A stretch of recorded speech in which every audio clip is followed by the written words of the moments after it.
Welcome to the Oi. It's your boy, Zach O'Ryan. I love how that sounds. Welcome to the Oi. It's your boy, Zach O'Ryan. Hope everyone's doing well. Stuck in quarantine. Still, man. We'll get through it. We will get through this. We will leap this hurdle and we will dance on the other side. Got an incredible guest with us today, Jasmyn Carter, incredible stand-up comedian, great filmmaker, even better person, great friend. I love her to death. I was lucky enough to get a chance to get the opportunity to meet her when I first started stand-up in Cleveland, Ohio. Today we're talking about overcoming adversity. You can put together your 5-year plan. You can put together your 3-year plan and your 1-year plan, but if you don't leave a blank space for what I like to call fuckery, you're gonna be disappointed. Fuckery happens. I want that shirt. Fuckery happens. If you can expect it when it comes, you're not so shell-shocked, all right? Certain things happen that you cannot prepare for. You can get sick. You can lose a loved one. You can't prepare for things like that. But unfortunately, tragically, those things do happen. How do you overcome that? How do you come out of that situation and go, I gotta keep going? Jasmyn Carter has been through it, man. She has been through the ringer. Today, she's back after it. She's back in stand-up. She's making hilarious videos. She's shining those big old pearly whites all over Instagram. Man, I love her so much. If she can to this day just still be doing what she's doing after what she's been through, I have no excuse to not keep chasing after what I want. I haven't been through nearly as much as she's been through. And you gotta want it, and you gotta keep pushing forward. With that being said, I'll let Jasmyn tell you she's the perfect guest for this episode, and I'm really excited to have her on, and I think you're gonna love her just as much as I do. So without any further ado, Jasmyn Carter.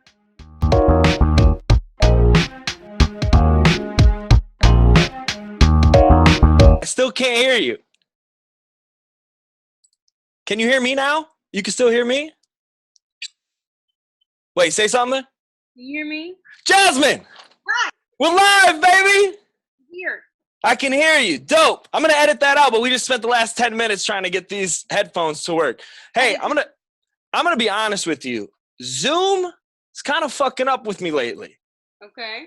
I don't know how they beat Skype in this whole over the internet voice communication game, because to me, I thought Skype was like the 98 Bulls. Like I thought they had this shit on lockdown, and all of a sudden Zoom came out of nowhere and was like, you should use us. I haven't used Skype since I was probably in middle school. What were you, always FaceTime? I mean, yeah, when I had friends, I guess. Nice. Perfect. Well, I'm always FaceTime, and I don't even do I want to see people's faces. I want to interact with you. You understand what I'm saying? I don't like words. Words just aren't enough. Words just aren't enough for me. I need to see that beautiful face, Jasmyn Carter. Yeah. How you been? Talk to me. How's life? How's the day? It's good. It's hot. I worked out. It's hot. Yeah, it's like 80, 90 degrees here in California right now. Oh yeah, you're in Los Angeles, city of angels, city of dreams. Yes. Wait, Anaheim is the city of angels, right? I don't know. Never been there. I think that's the city of Disney World. Anaheim? Yeah, isn't that where Disney World is? I don't know what the hell Anaheim does, but I'm sure Disney World ain't in Anaheim. Disneyland, not Disney World. Disney World. Maybe Disneyland. Doesn't matter. All that shit shut down. Yep. So how's life? We're in quarantine. How you handling it? I am doing some research, doing a lot of working out, doing some film research. Yeah, staying busy. You writing any stand-up? I see you're putting out videos. Those are hilarious. Thank you. Any stand-up, when it comes to me, I do, but I haven't really, sometimes we need to decompress from everything we have going on. And I think this is the perfect time, staying busy, stay working on yourself mentally. Oh, you're preaching to the pastor. I totally agree with you. I haven't really done too much of stand-up anything. I've been making videos, reading, writing, but for different platforms, writing like scripts, stuff like that. I haven't been creating any content. That's what I'm most excited about. I'm excited about not having to feel obligated to get up pull out the camera, film, edit, and everything. I'm excited to not do that at this moment. Yeah, it is nice. I think this quarantine, the thing I like most about this quarantine is it's giving me the opportunity to sit back because you know how it is as comedians and as artists or content creators, we're constantly surrounded by our peers and people that are doing similar things to us. Mm-hmm. And I think what ends up happening is that we start to maybe not trust our judgment as much just because of how different everybody's subjective art form is, right? What I like so much about this quarantine is it's given me an opportunity to really sit back and really get back into my instincts and really be like, oh, okay, this is who you are, man. Like, this is the content you need to be putting out, not this other stuff just because you see everybody else doing it. You don't need to worry about like what everybody else is going to like or what like the marketplace is looking for, but like what's true to you and like what kind of content are you going to make? Are you feeling similar vibes to that? Yeah, I kind of always did my own thing and not try to be like anyone else, but I really felt that I don't need to do anything I don't want to do. So I don't want to film right now, so I won't. So Yeah. I'm doing everything that I want to do, which is pretty much nothing. Yeah. Just decompressing. Yeah, need What do you that.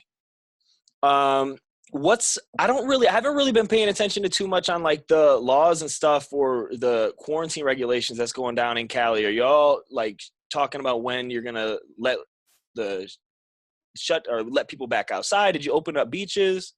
I think they opened up beaches. I don't know. We got extended to May 15th, but it's so many people here, we might extend it even further. So I don't know. I don't know. Yeah, I'm just staying my ass at home anyway. So Even if they open up, I'm probably still going to social distance myself from a lot of people because just because you open the world back up doesn't mean it's going away. It's not just going to disappear. So right. everybody's trying to get I don't know, they're in the economical crisis, and that's what people care about more than people's actual health. Like we still in the economic crisis of everybody dead. So right. Whatever. As a stand-up comic, what do you think? What do you actually think? When do you think the next time you're gonna be holding a mic on stage in front of a packed club? I know.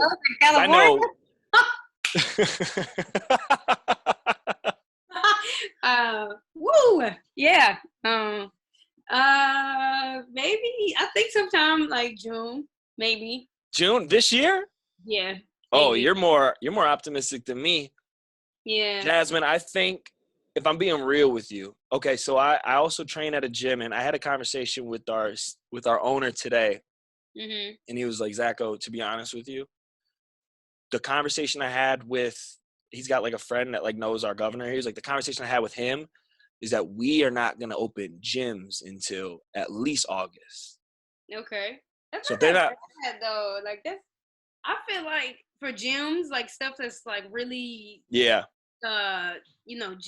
and massage parlors, stuff where like human contact, I feel like those are going to take a while to open. But like comedy clubs, I think that we're probably looking at June because we're not like sitting on top of each other. Like if you think of a comedy club, like you have your tables and you have your people, and the tables are kind of spread out. But when you get into like those places with booths and stuff, I think it'd probably be a little bit harder. But I think comedy clubs will open till June. You're not gonna get 50 people in a comedy club, or definitely not at your open mic here. So you'll be all right. They're 6 feet away and not paying attention. So yeah. Absolutely. Wait, you're out in LA now.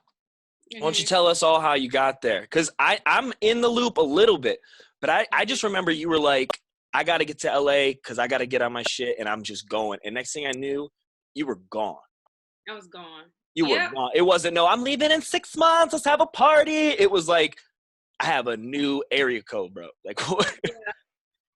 Well, I felt like since I was little, LA was always the place I wanted to be. I don't know, maybe because of the video games like Grand Theft Auto and like True Crime Streets of LA. I feel like connected, even though I've never been here. The first time I ever visited was January 2018, and then I came and visited again in late May 2018, and by July I was here. So I was like, next time I come to LA, I'm not coming back. I had wrote out some long-term and short-term goals. Like my short-term goals was like for like 6 months, and the long-term goals were like for a year or something like that. And I accidentally wrote down move to LA on my short-term goals. Yeah. And I meant You're to like, put well, I already wrote it. So and I was like, I felt this urge. I was like, I gotta get out of here. I gotta go. Cause you whatever drove you to Chicago, it's the same thing that drove me to LA. You feel like you outgrow your situation or your circumstance, and you just feel the need to move, and you gotta take a leap. So one day I was like, I'm going to LA tomorrow, or like 2 days, and then I packed all my stuff. I didn't tell nobody. Didn't have no huge party. I just left. You were gone. I was like, holy shit. And 2 days. actually, that move was inspirational on everything that I did after that, because it was like, oh yeah, like that's how you got to do it. If you have that in your head, you got to go. Because if you sit around and wait, people are going to be on. You're going to hear everybody else's opinion of how it's too hard, how it's too scary, what if all this, and then you're going to start second guessing yourself. You just got to go. You got to go. Yeah. And I mean, I don't know if anybody felt any type of way about me leaving without saying anything, but I definitely was like, well, I'm 23. I don't have any children. Why not go? What is me being here going to do for me? Like, I want to do more things than just stand there. I want to act, I want to write, I want to produce. So I can do this in Cleveland. But if I want to be taken seriously, I felt like I had to go here. And now that I'm here, I feel like LA is not the move for everyone. I still feel it was the right move for me. But for people who just want to do stand-up, this is not the place for you to go, because you're going to lose your mind at the stage time and whatever, blah, blah, blah, blah, blah.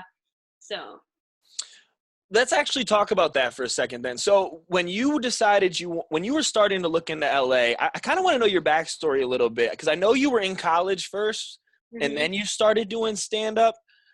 Was stand-up something you always wanted to do? Because I know you were kind of going a traditional route, because I went the traditional route. I went high school, college. Well, I went military, but then it was just like structured. You know what I mean? It's like what they teach you in school. Your counselor's like, oh, what do you like to do? Here's your degree. Go do this, yada, yada. And like, that's where I was going through. It was never like, well, I'm going to start my own business. I'm going to start chasing my dreams. Like, what was it for you? Because you went to college right after high school, right? Let's start there. Yeah, I was a smart kid. I was in honors class. I graduated top 10 in my class. And I went to college. That's what I was supposed to do. But my senior year, I started to feel antsy. Like, I don't know why I'm like drifting from college. I don't know what it is. And at this time, I was already doing videos. They weren't necessarily good, but I was doing them. And the more I was in college, the more I realized that I didn't belong, because college gives you this ideal American job. You work and then you die. That's what's going to happen when you go to college. The point of you being in college is to learn enough to get a job or a career, whatever you think it's going to be. For me, it would have been a job. And you fucking work until you die. I didn't want that. I'm like, I can't do this.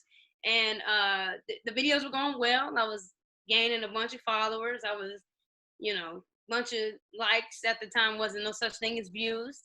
And one day I was sitting at home. I came home for the weekend because I hated being there. I hated college.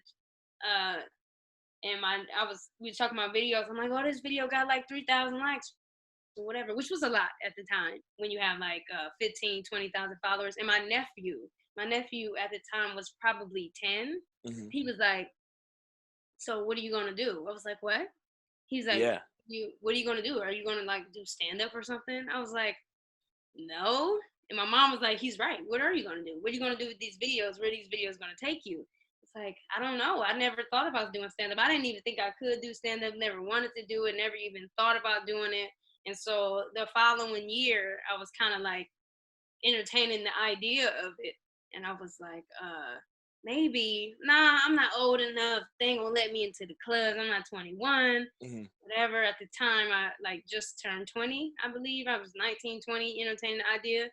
And I was with this guy, and then we broke up, and I was just sad. And I was like, man, F this dude, I'ma just be famous. I'm gonna go do stand up. And then I did stand up at the Euro Gyro in Kent, Ohio. I was there 2 hours early. It was only like 4 people there. I was drinking mango 3 olives to relax the nerves. And I went up after this white dude who was rapping. He looked like a police officer, and he was really popular. And I went up, and ever since, I don't remember what I talked about, but I remember feeling like, oh, this is it. This is what I want to do. So that energy from the breakup that I would have had, I just channeled that into stand up. And all the energy I would have gave to college, I gave it to stand up. So everything, I put my soul into it. Yeah. And now we're here. Never stop. Well, we're definitely happy about that. You're great. Thank you. So you go into stand up, right? So you're doing stand up. I met you. We're doing stand up in Cleveland. You're one of the best in Cleveland for sure. Thank you. Thank you. And then you go to LA, Mm-hmm. bounce, you leave me. I'm crying. You're gone. You go to LA. You're doing your thing out in LA. I moved to Chicago. Everything's going well. Tell me about it. Tell me, you get to LA. Are you nervous now? Are things going well? How's the stage time? What's going on now that you're finally in LA? What's happening? LA was cool. I was happy. I felt like I was where I was supposed to be. Now, I'm going to tell everybody the cheat code to LA. They trick you. When you come and visit, they show you great hospitality. They're like, oh, you got to come. We got to collab. We're going to do all these things. Oh, man, why don't you live here? Move here. Move here. I'll get you stage time here, there. And then you move, you're like, yo, I'm here now. And everybody's like, oh, whatever. They brush you to the side. So the people who promise you shows, they're not promising you shows. You got to fight for it. Right. Finally get on there. You're like, just like when you come into the game in Cleveland, you're proving yourself. But at this time, you got years under your belt. You know, been featured, headline here, there, and this is the same for everybody. If you're not on TV, when you're not famous, it goes the same exact way. So the stage time is, you go from doing 2-3 shows a night to doing one every other night or once a week, and it's not packed, and people don't care, and it's all comics. And the good shows, they give you a hard time to get on there. Like, you literally have to freaking prove yourself. Like, it's crazy. And then once you prove yourself, you're constantly proving yourself. So it was a little bit of frustration, a little irritation at some time, but it's just that, you floating, you on cloud nine, and then you come to reality, you broke. You're like, what? Oh man, I'm not getting no stage time. I'm not making no money off stand up. And then you on social media and you see your friends and they're like, oh, I'm in this place, I'm in that place, I'm featuring here, and you like, what is wrong? That could have been me, and I'm over here fighting for open mic spot that nobody cared. And you just coming out here makes you trust yourself as a comedian, and it makes you right. Because if you getting like all this stage time and people paying to see you, you want to make sure you give them your A game. You're not really throwing new jokes or whatever. And for me personally, I felt a lot of pressure from my peers, but it was probably mostly from myself to be on all the time. So I wouldn't always workshop jokes. And then I'm on the road when I was in Cleveland, so I wasn't workshopping jokes there. So now I'm here and I'm writing more and I'm talking more, and I go up and I feel confident as a comedian. I feel more confident as a stand-up comedian since coming out here than I did when I was in Cleveland. Okay. So it's not that always greener on the other side, right? No, I think that's what we always see. We always see everybody, oh, come to LA, look at the beach, look at the sun. And you get there and you're like, shit, this is crazy. I think it's like that everywhere. I want to tell everybody else, LA, I love it, but LA is disgusting. It's it's a lot of homeless people. It's ridiculous. It's dangerous. Yeah. And you think Cleveland is dangerous? These homeless people got machetes. People are crazy out here. It's not safe. Everybody's on drugs. It's not safe. Where are homeless people getting machetes? I don't know, but they don't. Where is the homeless underground market for weaponry? I don't know, but they pulling out the machetes with no clothes on. I don't know.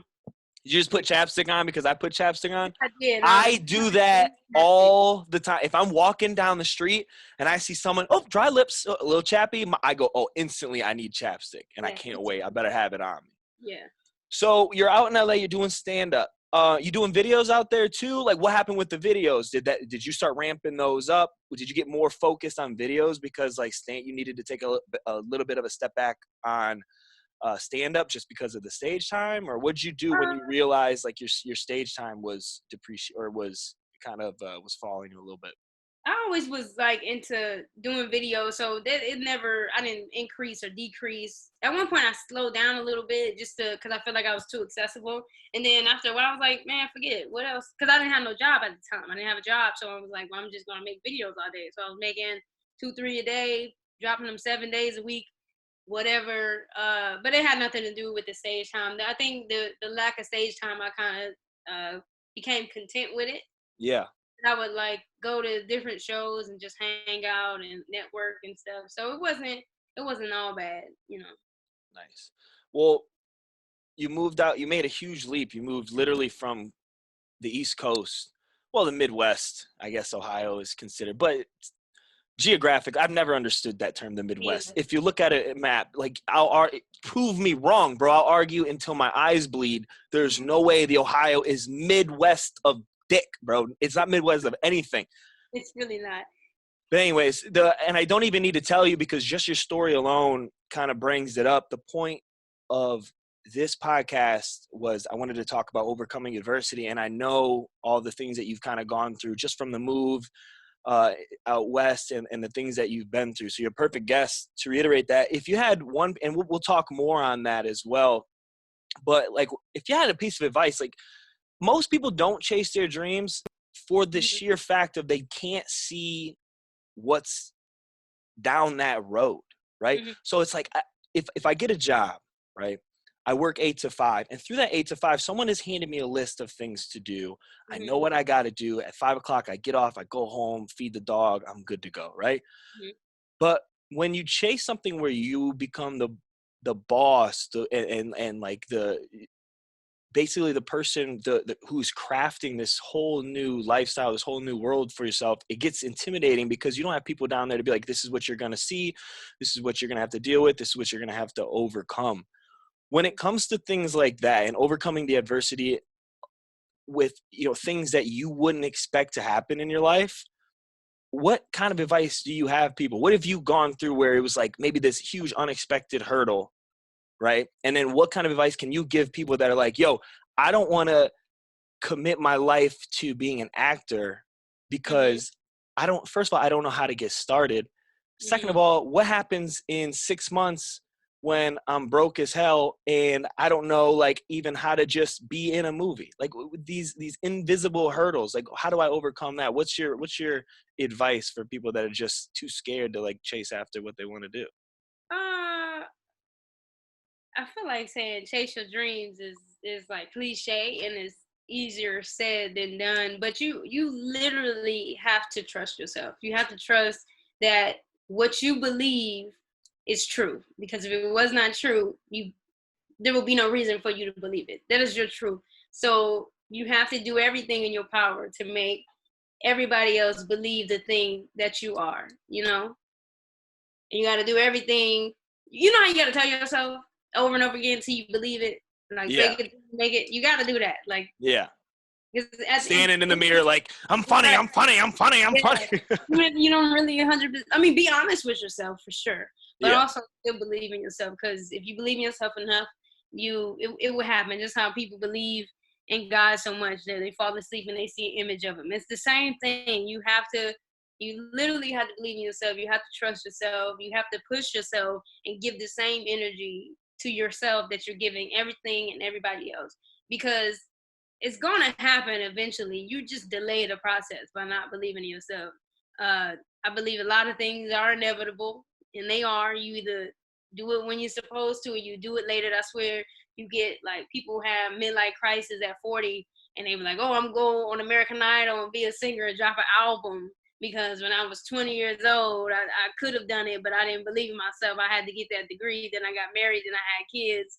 And now all of a sudden I abandoned my entire family to do what I want to do. So if you don't put yourself first, a lot of people are going to get hurt later. So you just gotta put yourself first, man. You just have to. And don't have kids, man. Don't have kids. Don't have kids. Trust yourself, man, when it comes down to it. And I think you nailed it too. Like the inevitability of things is, why fight yourself now when down the road it's almost like if it was meant to be, it's going to kind of manifest its way somehow. You know what I mean? It's going to happen. It's going to happen. It's going to happen. Either it's going to happen or you're going to, I don't know, you're going to die. I don't know. Yeah. I don't know. That's it. You either have to chase, you heard it here, folks. You have to chase your dreams or you will die. That is the That's only two literally what things. it was. I believe that my wholeheartedly. I was like, stand-up is it for me. Like, when you first get into when people go question you and like, oh, well, what if stand-up it doesn't work? What if entertainment doesn't work? I was like, I don't know what you're talking about because that's it.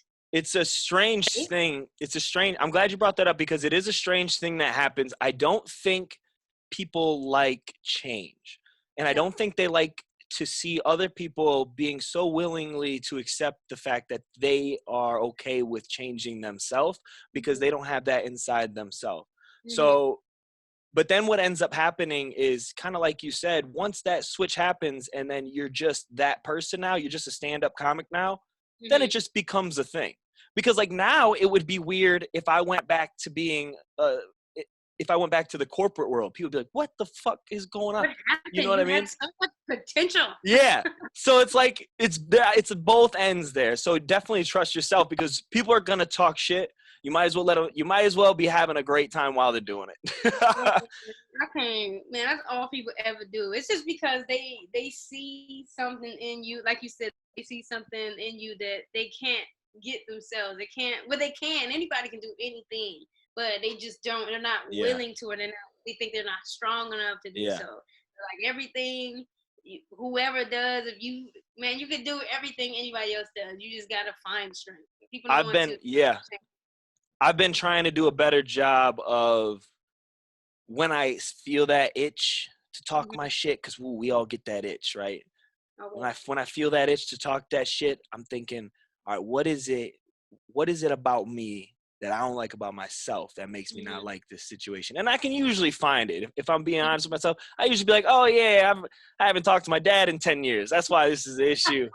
Yeah. That's why I don't like the situation. So Jasmyn, you're out in LA, you're doing stand-up, you're making videos, and then everything seems to be going swimmingly, and the motherfucking Chiari Malformation. Man. Holy shit. When I saw you post that, I couldn't believe. I instantly was Googling. At first of all, I was like, I don't know what the fuck Chiari Yeah, is, I couldn't but I say it was either. Googling it, trying to figure out what happens.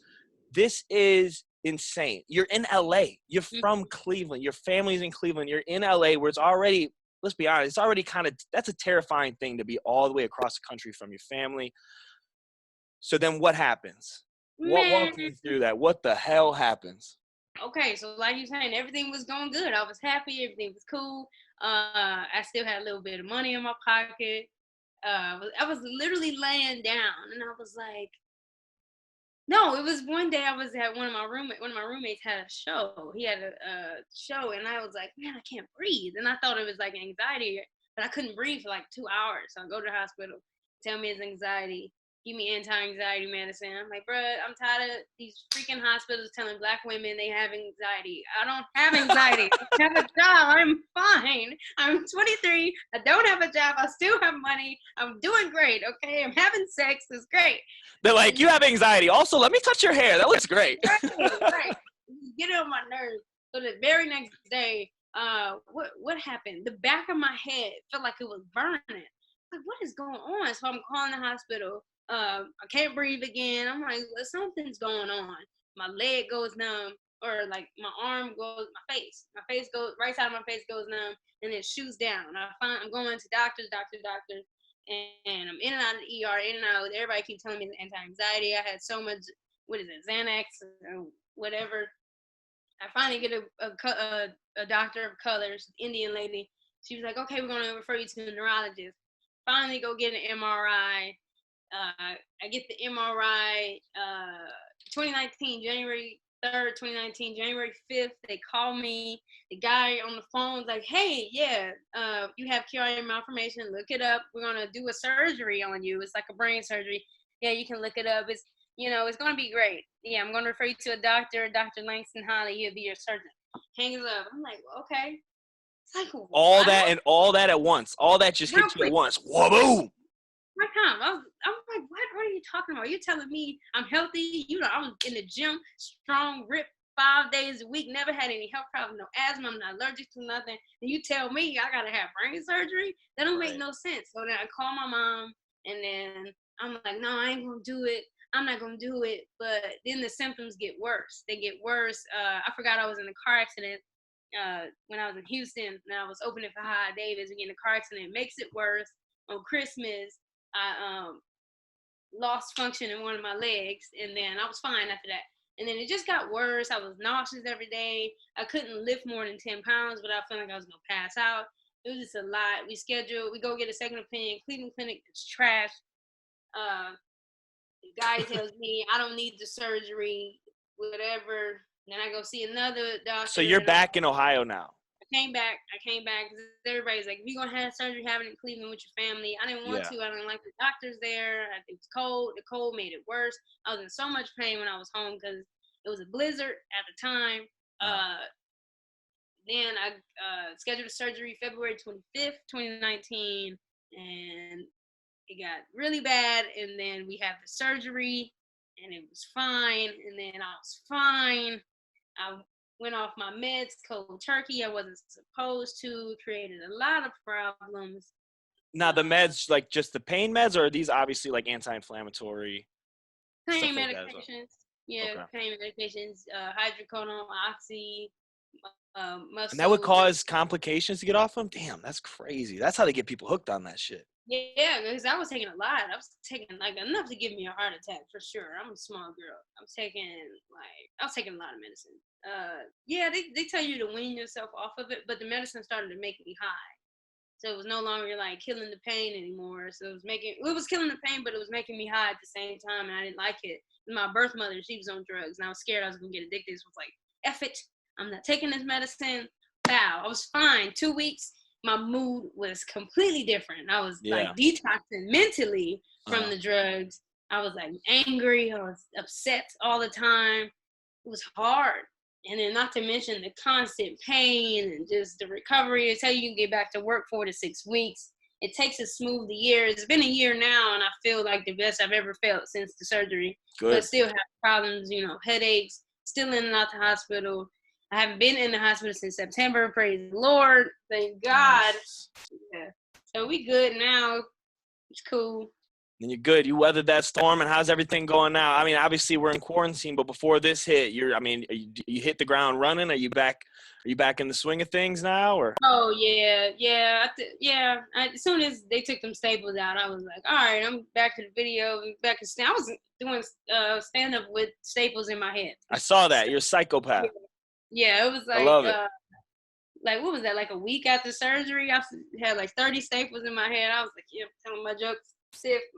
I watched the video on that. I watched the video on that surgery just because I was interested to see what you've gone through. That's not an easy surgery. I looked it up too. It's 84% survival rate. So you're a beast. Is it? Damn, man. 84. Yeah, I wouldn't tell you either if it was 84%.